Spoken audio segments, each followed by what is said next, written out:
بیان و خطابت کے اس ماحول میں لے چل رہا ہوں جہاں زندگی و شگفتگی سے گوناگی بھری تقاریر سماعت کرنے کا موقع ملے گا۔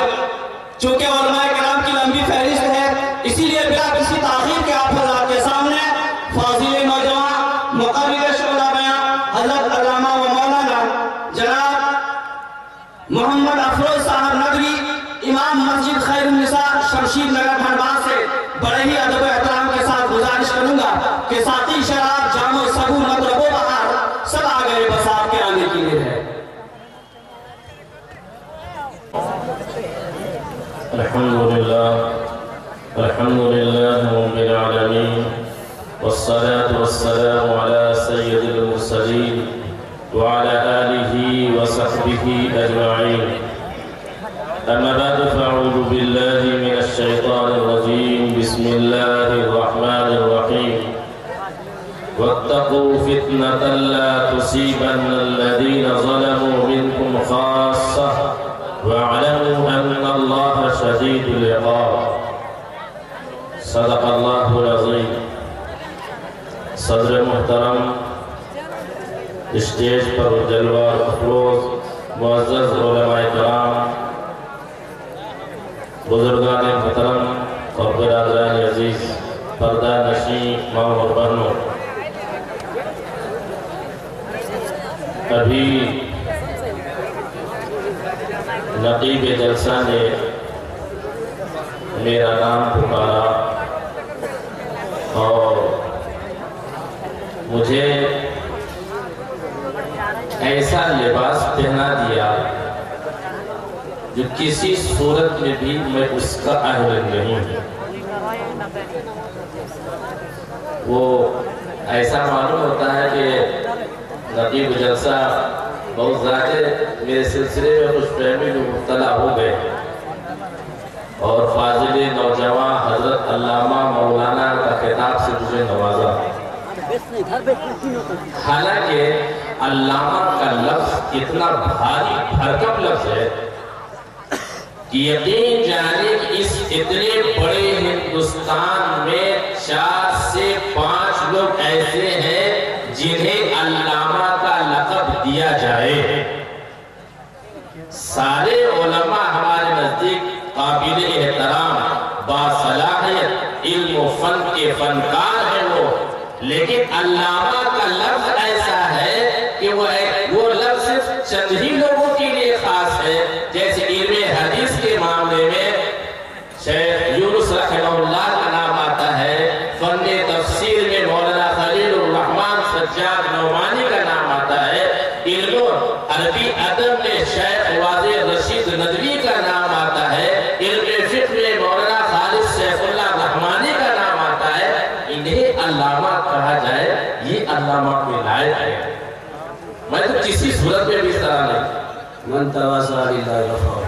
تو بات بیچ میں آ گئی تھی، میں نے جو آیت پڑھی ہے اور مجھے 20 منٹ یا 25 منٹ تو وقت دیا گیا ہے، اسی میں اپنی بات کرنی ہے۔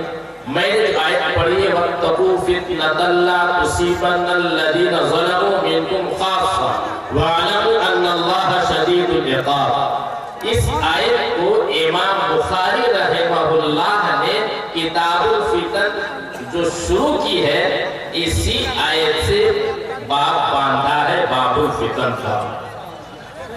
اور فتنہ کیا چیز ہے؟ یہ ایسا ہمگیر اور اتنا وسیع عنوان ہے کہ اپنے یہاں چونکہ میں مسجد کا ایک چھوٹی سی مسجد کا میں امام ہوں، دسمبر کے مہینے سے اسی عنوان پر ہر جمعہ کو آدھے گھنٹے تقریر کرتا ہوں۔ ابھی تک الحمدللہ تقریر پوری نہیں ہوئی۔ ہر جمعے کو آدھے گھنٹے اسی فتنے پر، جو 20 منٹ میں کہاں سے صرف اشارہ کروں گا، اور یہ ذمہ داری اسٹیج پر یہاں کے مقامی علماء کرام کو میں یہ ذمہ داری دے کے جا رہا ہوں کہ اس تفصیل سے اپنے ہر جمعہ میں اس کو بیان کریں، چونکہ ابھی حالات کا تقاضا یہی ہے۔ تو فتنہ کیا چیز ہے؟ ہمیں یہ جاننا چاہیے کہ صحابہ کرام رضوان اللہ تعالی علیہم اجمعین میں ایک صحابی ہیں حضرت حذیفہ بن یمان رضی اللہ تعالی عنہ۔ وہ فرماتے ہیں کہ رسول اکرم صلی اللہ علیہ وسلم سے تمام کے تمام صحابہ خیر کی باتیں پوچھتے تھے اور میں شر کی باتیں پوچھتا تھا۔ حضرت حذیفہ بن یمان خود ہی فرماتے ہیں کہ میں شر کی بات اس لیے پوچھتا تھا تاکہ اس سے بچ سکے۔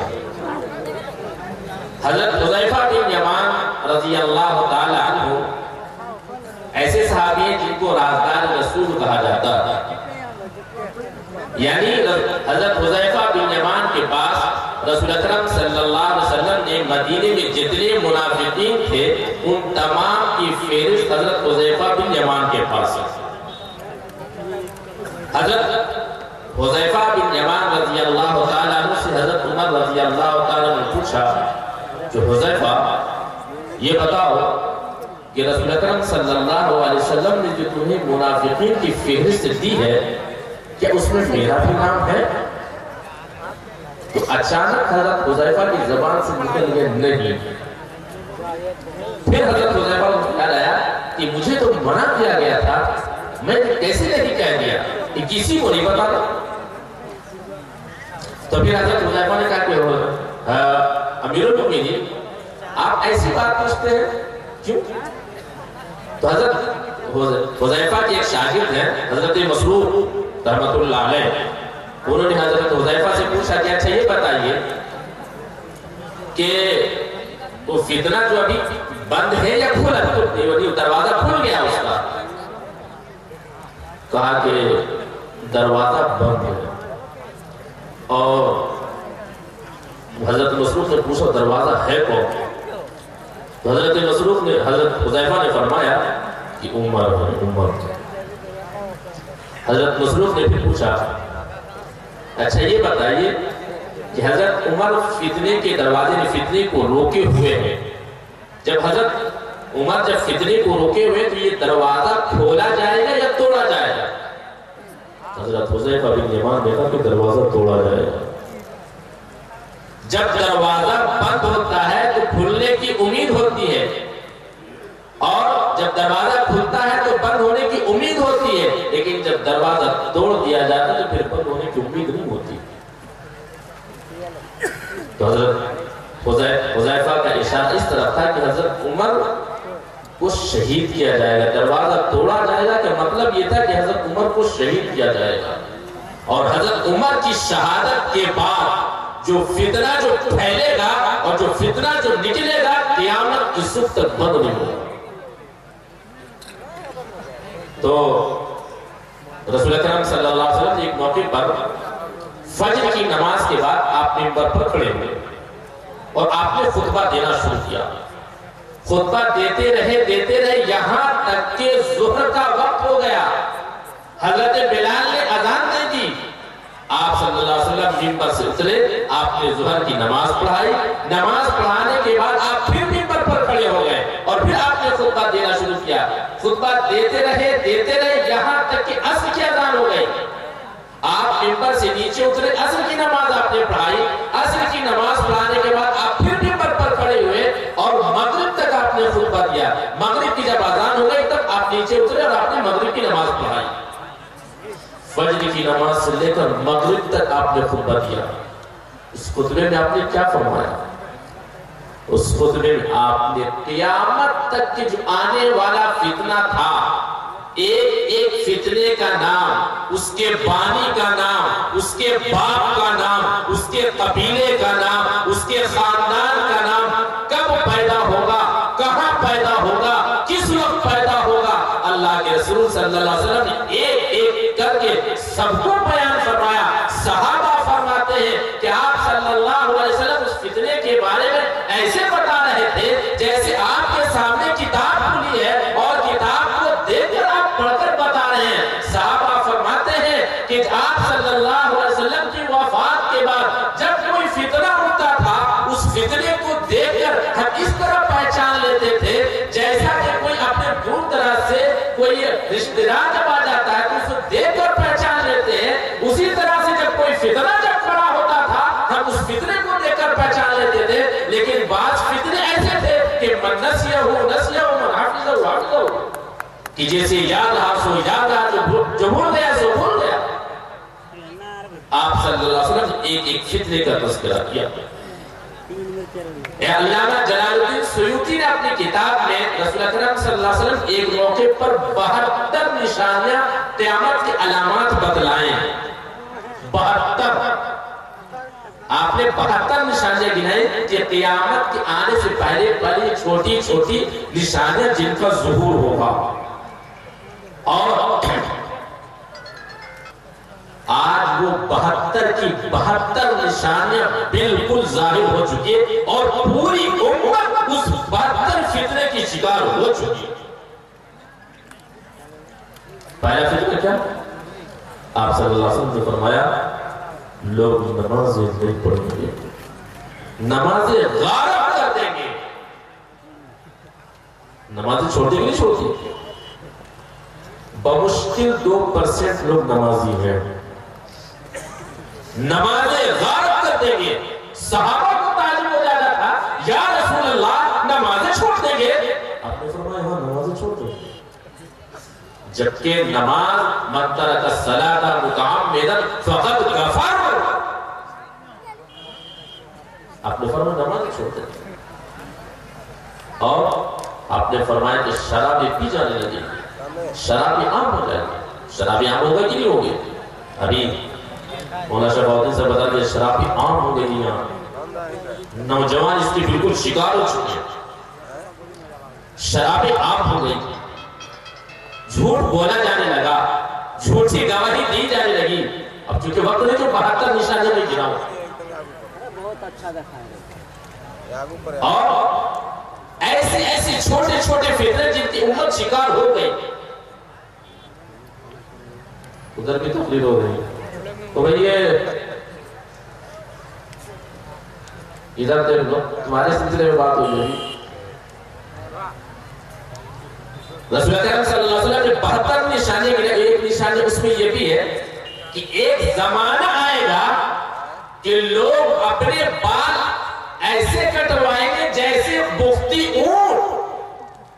صحابہ نے فرمایا یا رسول اللہ اونٹ ہوتے کیسے؟ بختی اونٹ عرب میں نہیں پائے جاتے تھے، یہ اونٹ عرب میں نہیں پائے جاتے تھے۔ آپ نے فرمایا اونٹ کی طرح لوگ بال رکھیں گے۔ صحابہ کو سمجھ میں بات نہیں آ رہی، یا رسول اللہ کیسے اونٹ کی طرح بال رکھیں گے؟ آپ نے فرمایا بختی اونٹ کی طرح بال رکھیں گے۔ وہ دیکھیں بالکل ادھر سے دونوں سائڈ سے بالکل بال صاف اور بالکل اوپر بڑے بڑے بال رکھتے کہ نہیں رکھتے؟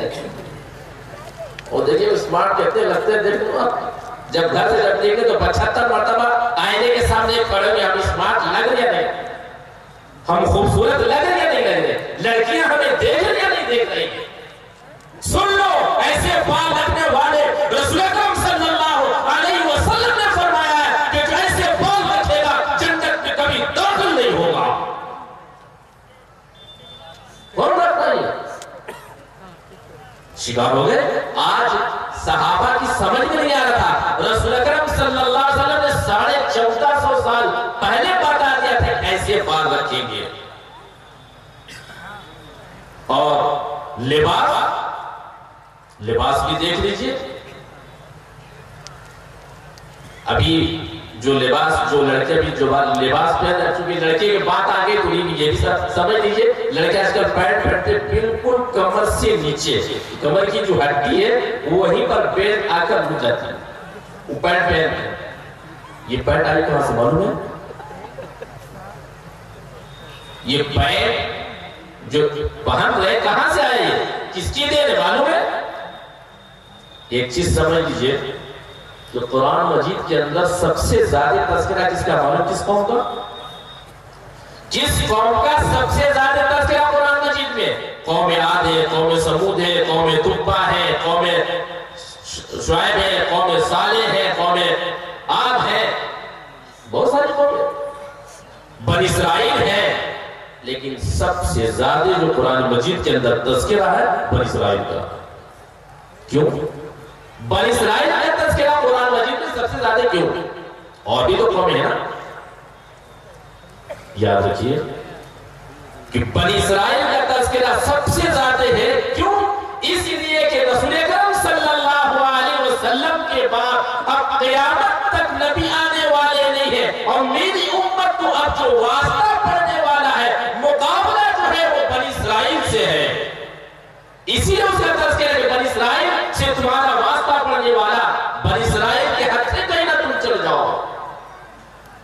اسرائیل کی ایک ایک بات، ایک ایک سازش، ایک ایک ان کا منصوبہ اللہ تعالیٰ نے بتایا کہ دیکھ لو قیامت تک آنے والا جو حادثہ پیش آئے گا، دجال جو آئے گا، انہی میں سے آئے گا، تم کو اسی سے واسطہ پڑھنا۔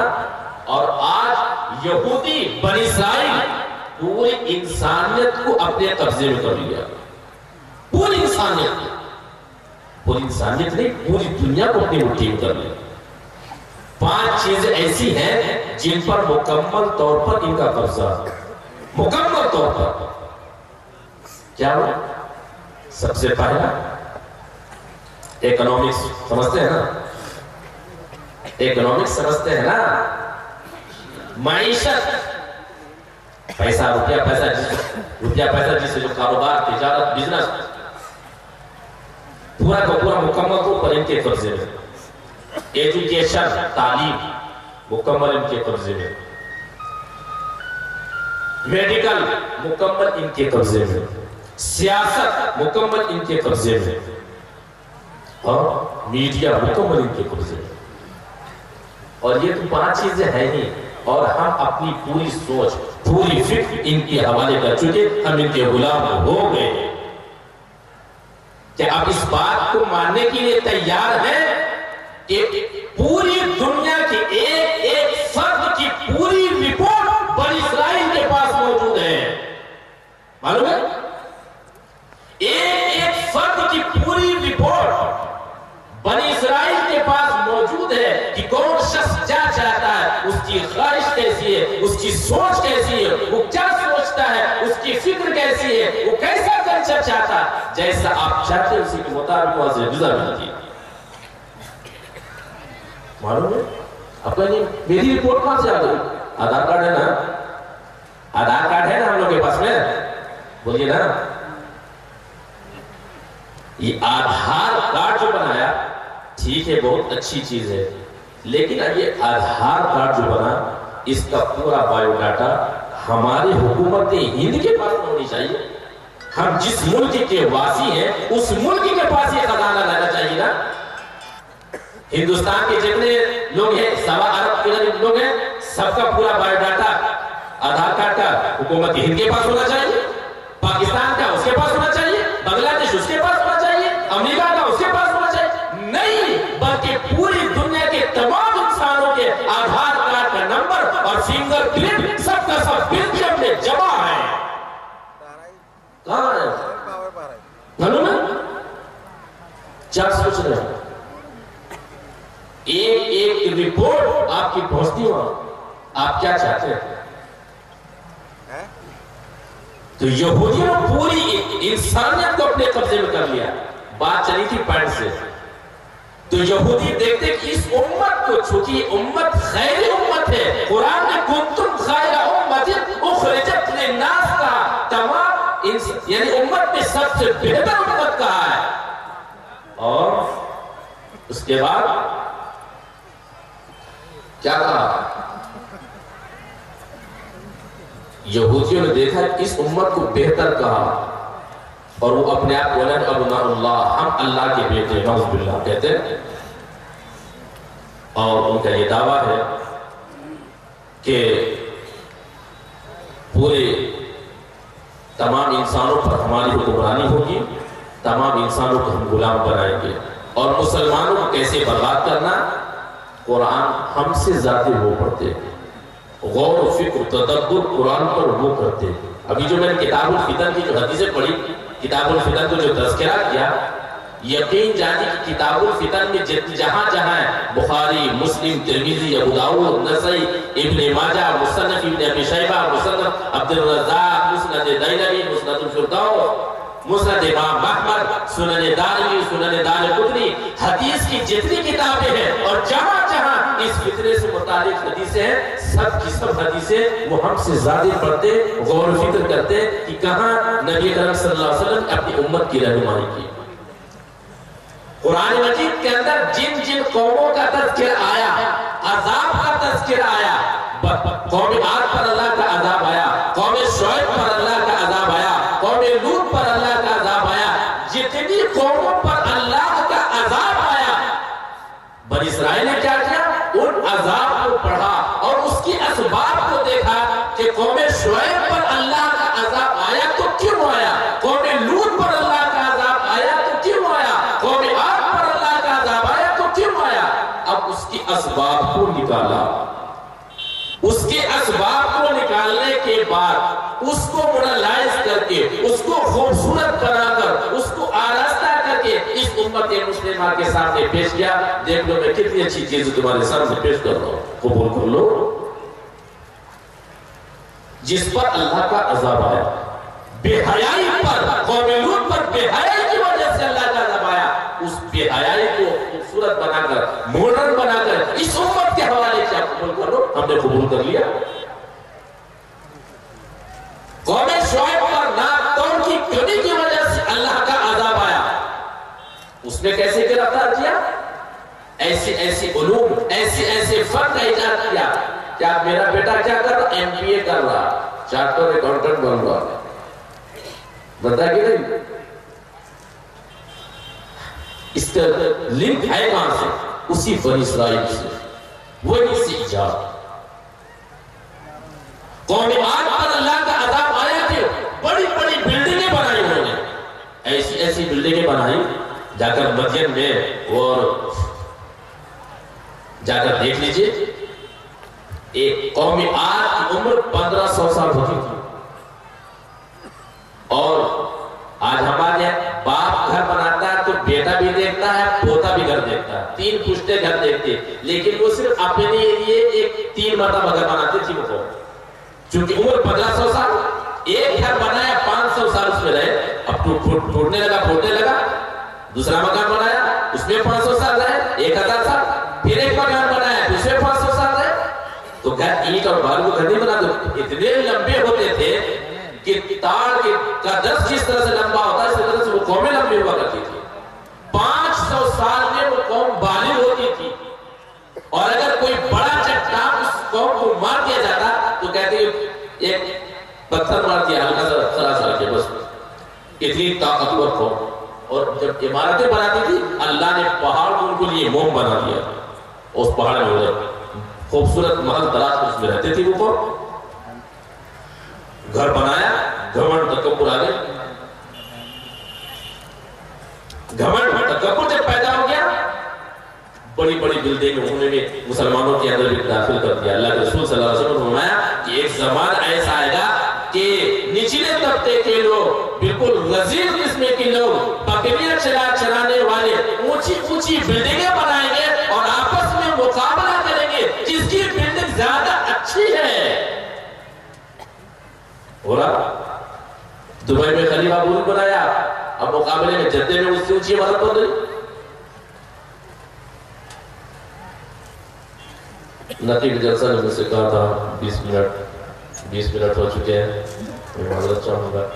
تو میں یہ ذمہ داری یہاں کے تمام علماء کو دے جاتا ہوں، چونکہ میں بالکل آپ سمجھ سکتے ہیں کہ 20 منٹ میں کیا بات کروں گا. اس فتنے سے متعلق جو بھی جس حالات سے ہم گزر رہے، بہت ساری باتیں جو میں نے بیان نہیں کر سکا، اور تو میں اپنے علماء سے درخواست کروں گا، ان سے التجا کروں گا، گزارش کروں گا کہ تمام علماء اپنے اپنے مساجد اس عنوان پر، فتنے کے عنوان سے، یعنی جو کتابوں سے بخاری، مسلم، ترمذی، ابو داؤد میں جو حدیثیں ہیں اور وہ حدیثیں ابھی کے حالات میں کس طرح سے منطبق ہوتے ہیں، ان کے علماء کی کتابیں اور جو بڑے بڑے ماہرین مفکرین ہیں ان کی کتابیں، جیسے ایک کتاب ہے ڈاکٹر پال فنڈلے، امریکہ کا رائٹر ہے، اس کی کتاب ہے شکنجہ یہود.